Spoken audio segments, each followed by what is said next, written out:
Welcome to BookJuice, where growth doesn't mean going it alone.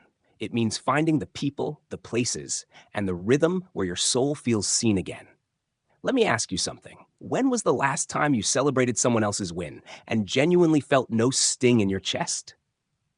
No hidden whisper of, why not me? No quiet ache that made you feel behind? Because let's be honest, we've all felt it.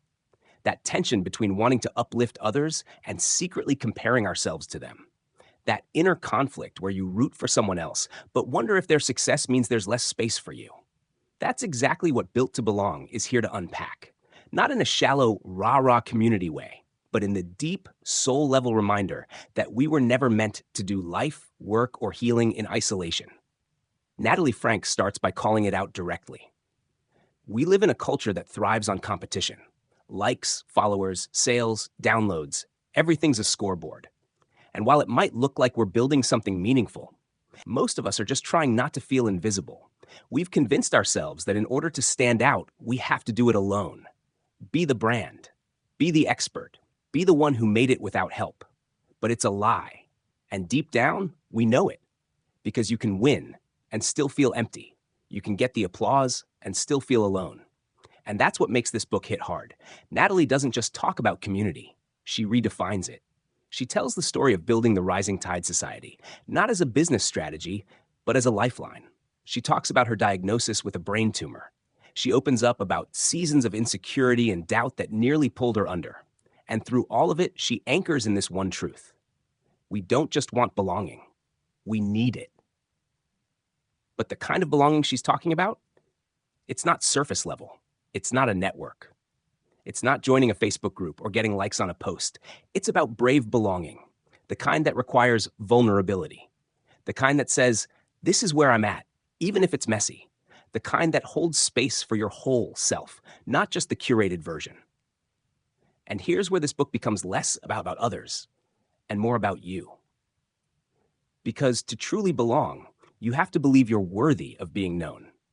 You have to unlearn the story that says, I'll be valuable once I hit this goal.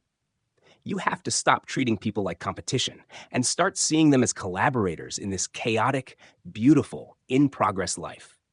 Natalie shows us that cheering for others doesn't take anything from you. Celebration doesn't divide the pie.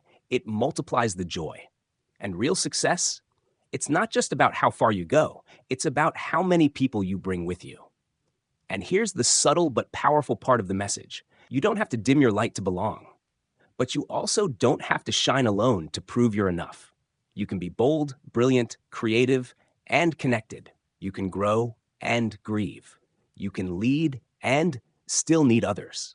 This book gives permission to show up as you are, not when you've made it, not when you've fixed everything, but now. Because people don't want your highlight reel. They want your heart. They want the moment you say, yeah, me too. The moment you show up scared but honest. The moment you root for someone else, even while you're still figuring out your own steps. That's what builds trust. That's what builds movement. That's what builds belonging.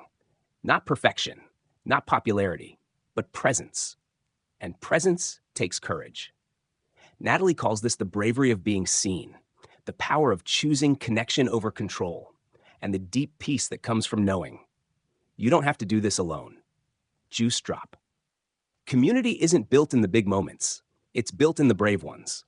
Not when you're winning, not when you're polished, but when you choose to be real, to celebrate someone else's win, to reach out even when it's awkward, to be human in a world addicted to filters.